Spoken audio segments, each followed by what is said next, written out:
Hello and welcome to my YouTube video. In this video I'm going to demonstrate how to work a picot hem. I'm first going to show how to work it from the garment down to the hem edge, and then I'm going to demonstrate how to work it starting from the edge and working up. The results when you're finished using this method are exactly the same. There are many ways to finish off the picot hem. This is just one of them, but I'm a bit biased and I do like my method the best. It gives you an extraordinarily stretchy edge, the same stretch as the fabric. Other techniques use a bind-off edge here or a cast-on edge here before attaching it to the fabric, and that results in less stretch. So this gives you a nice stretchy edge. So let's see how to do this. Let's start with the top-down version first. Here I have what would be your garment. It can be the leg of a sock, the cuff of a sweater, the neck of a sweater, the hem of a sweater, the hem of a mitten or a glove, anywhere where you want to have an edging. I usually work the hem for anywhere from 1/2 inch to 2 inches. It's based upon how long you would normally work the ribbing. So we're going to start off by marking this row with a stitch marker. Let's just put it right on the edge here. And then I'm going to work my edging. I'm going to work 5 rows of edging, which is just plain stockinette, and then I'll be right back. Okay, so now I'm back. And I lied. I said I was going to work 5 rows. I really worked 6. It needs to be an even number from this edge. Now we're going to work the eyelet edging, which is the turn, which causes the picot look. So you're going to knit 2 together, yarn over, knit 2 together, yarn over, knit 2 together, yarn over all the way across. I'll show it. Yarn over, knit 2 together. Now if you have an even number of stitches, it'll work out that you end with a knit 2 together. If you have an odd, then you'll end up with a knit 1 at the end, which is okay. So that's the eyelet row. That's what you're going to turn on. Now we're going to work another 5 rows of stockinette, because we want the end of our hem to come down to this point here. So I'm just going to turn my work. If you're working in the round, you would do the exact same thing. This works the same whether you're knitting flat or working in the round. If you're working in the round, you would continue on the right side. If you're working flat, you have to turn your work, of course. And then I'm going to work 6 rows of stockinette stitch on this. Continue on the hem here. I'll be back in just a second. Okay, so I started here with my hem. This is the hem. I worked 6 rows. Then I worked the turning row, which is knit 2 together, yarn over, knit 2 together, yarn over all the way across. And then I worked 5 more rows. Now we're going to fold it. It just will naturally fold on the eyelets and produce this edge.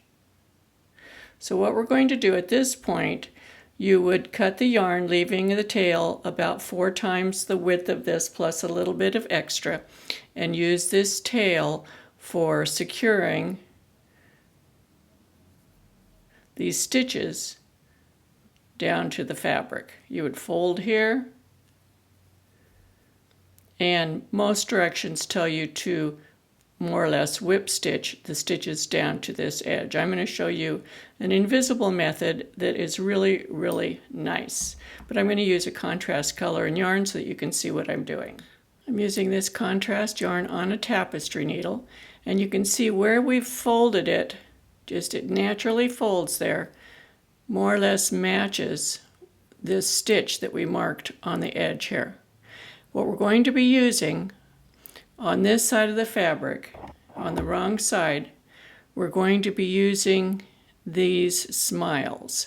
And we're going to follow in the row that is marked. This is the row that's marked, so we're going to be using this smile, this smile, this smile, this smile across that row. I'll just leave it big like this. I think you'll see what I'm doing, then I can shrink it down later. You start out by going through the first stitch on the needle as if to purl and leave it on the needle. And of course you would be using the same color of yarn as you're stitching with, but I'm using a contrast color so you can see this. Then you're going to go up in this smile.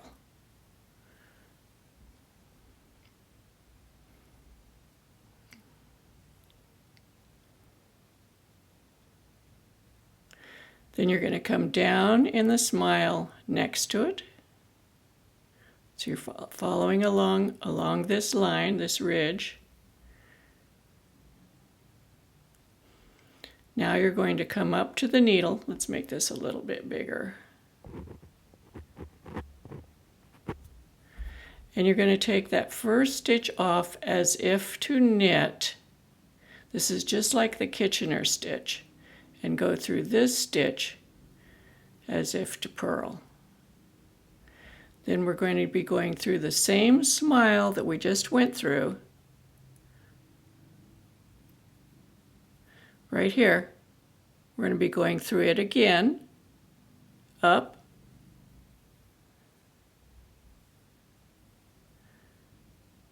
we're going to move over one smile in the same row, come down, then we're going to take that first stitch off the needle as if to knit and go through the next stitch as if to purl.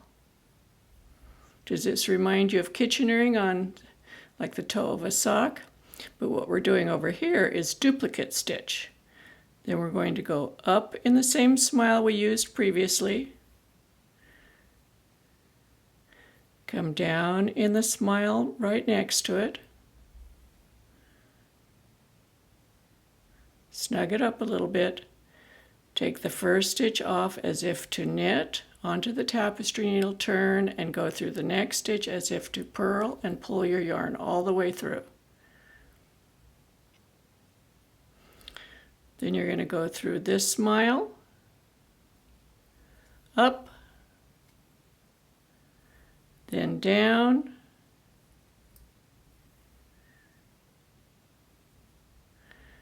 take this stitch off as if to knit, go through this stitch as if to purl,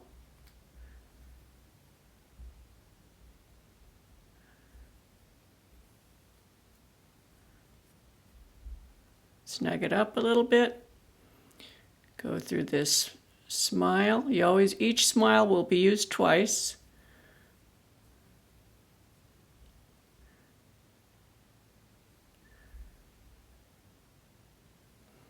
And you'll continue across the row in this method. So here it is finished. And you can see if that were in the off-white yarn, it would be invisible. It's very, very stretchy. There's absolutely nothing restricting the fabric. And this is what it looks like on this side. Now, if you were doing this in the round, like a cuff of a sweater or around a neckline, I would work this half of it in the same size that you're doing, needle that you're using for your project, but I would go down a needle size inside here. If you're working flat, you don't need to worry about that. So let's move on and let's see how to do it from the cast on up. That's the next project. So hold on, I'll be right back to show you how to do that. I'm going to show you how to work from the cast on edge up with a provisional cast on, and the provisional cast on that I am going to use is Judy's Magic Cast On. You can use any provisional cast on that you like, but I'm going to demonstrate it using this one. So I've got my working yarn here, here's the tail, and I'm going to put it over the top needle, which is smaller than the bottom needle. I'm using a smaller needle for the provisional side. Here's the tail, right here. And bring the tail to the top and the working yarn over my thumb. And I'm going to use Judy's Magic Cast On. And I'm only going to cast on 10 stitches, so I don't have to work so much to demonstrate this. 10 stitches to each needle, that's 4, 5. I have another video that I'll show link up here in the corner to show you how to do Judy's Magic cast on.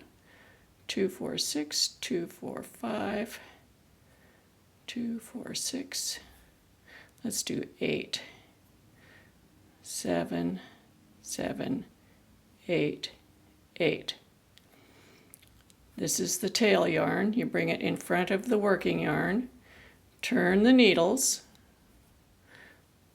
pull this one through. That's now the provisional stitches. And that they're just going to stay on the cord of that cable until I'm ready to use them. So I'm going to work 6.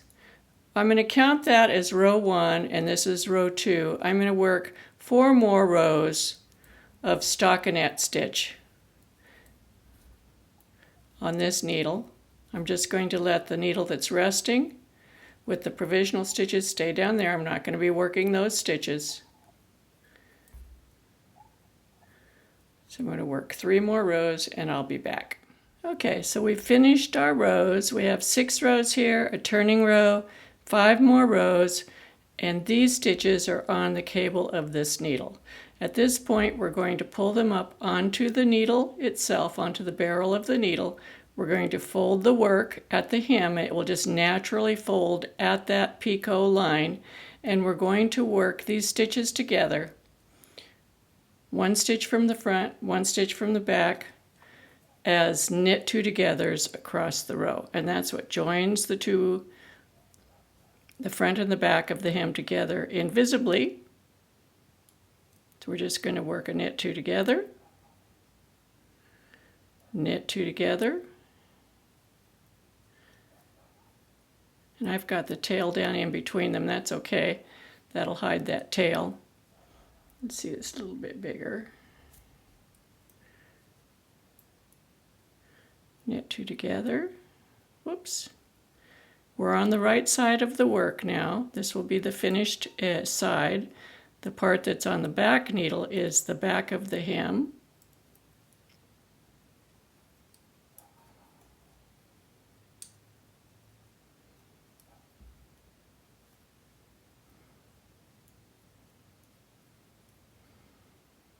And because we did that yarn over, we have the correct number of stitches. Otherwise, we would have had 1 less stitch after the turning row.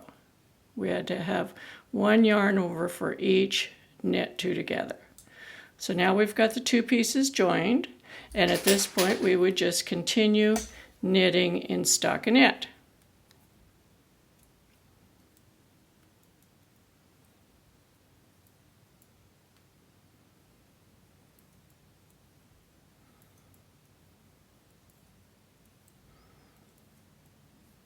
I'll do 1 more row so we can see how this looks, and we'll look at the samples again.